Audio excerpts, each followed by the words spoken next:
This is IGN.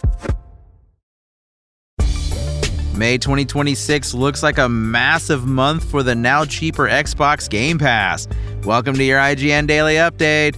But first, Call of Duty fans can breathe a sigh of relief as this year's entry will not release on last-gen consoles, so developers don't have to hold back. Earlier this week, a rumor began to spread that the next Call of Duty game, rumored to be Modern Warfare 4, was being play-tested on PlayStation 4. This caused some panic among fans, as the PS4 will be turning 13 around the time of the next Call of Duty game's release, and rumors indicate the PS6 is only a year or two away. Some feel like games are being held back by last-gen consoles, but Activision appears to be moving on from them. The official Call of Duty X account has confirmed that the next Call of Duty is not in development for PlayStation 4, which presumably means it's also not in development for Xbox One. This will be the first Call of Duty game since 2013's Call of Duty Ghosts to not release on the Xbox One PS4 generation of hardware. It's unclear if this will empower Infinity Ward and other Call of Duty studios to make a bigger technological leap with this year's game, but that is certainly the hope among fans. Call of Duty Black Ops 7 was released last year on last-gen and current-gen hardware. Call of Duty is historically the first or second best-selling game of the year, but Black Ops 7 came in at number 5 on the United States' yearly sales charts, the lowest placement since 2008's Call of Duty World at War. It was toppled by Battlefield 6, Call of Duty's longtime rival. And Pokémon scalpers are ensuring that fans can't even enjoy the little things in life, as they're snatching up new limited edition Pop-Tarts. Pokémon is more than just a trading card game at this point, it's a cultural touchstone. With Pokémon's 30th anniversary now upon us, we are starting to see all of the ways it influences pop culture. Of course, there's no shortage of stories about scalpers eating up stock for trading cards, but now things are getting increasingly out of hand. The Pokémon Company and Target recently teamed up to release limited edition Pokémon Pop-Tarts.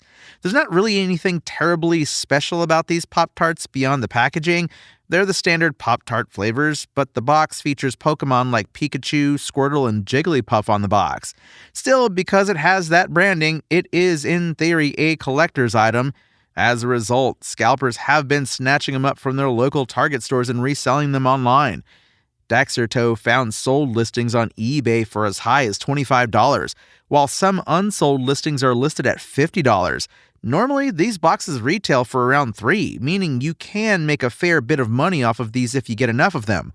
Some are listing bundles with different flavors or multiple boxes, allowing them to sell at much higher costs.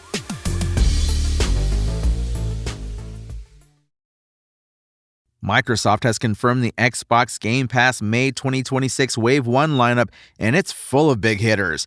As detailed in a post on Xbox Wire, May is headlined by Playground's hotly anticipated Forza Horizon 6, which, as a Microsoft title, releases straight into Game Pass Day 1 on May 19th, across Game Pass Ultimate and PC Game Pass.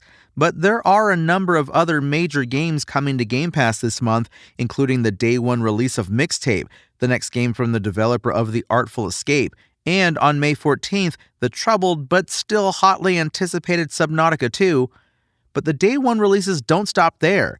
We also have Square Glade Games' cozy open-world exploration game Outbound on May 11th, and Out of the Blue Games' Lovecraftian narrative puzzle adventure and sequel to 2020's critically acclaimed Call of the Sea, Call of the Elder Gods on May 12th.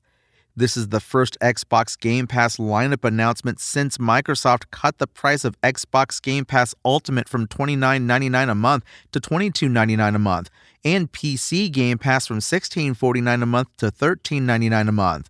The change is one of the big decisions new Xbox boss Asha Sharma made in the initial few months since she replaced Phil Spencer at the top of Microsoft's gaming business. But that's far from the only Game Pass change. Microsoft has also confirmed Call of Duty won't launch Day 1 on Game Pass from this year's game going forward. Instead, new Call of Duty games will hit the subscription service a year later. Meanwhile, Microsoft is testing a new starter edition tier of Xbox Game Pass for Discord Nitro subscribers. As usual, a number of games are set to leave Game Pass this month.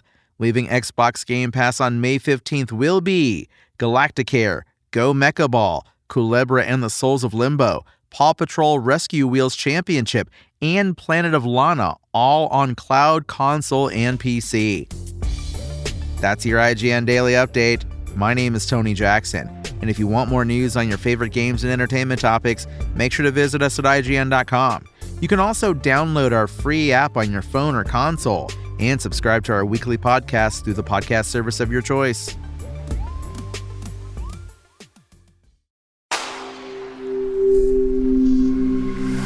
Spoken Layer.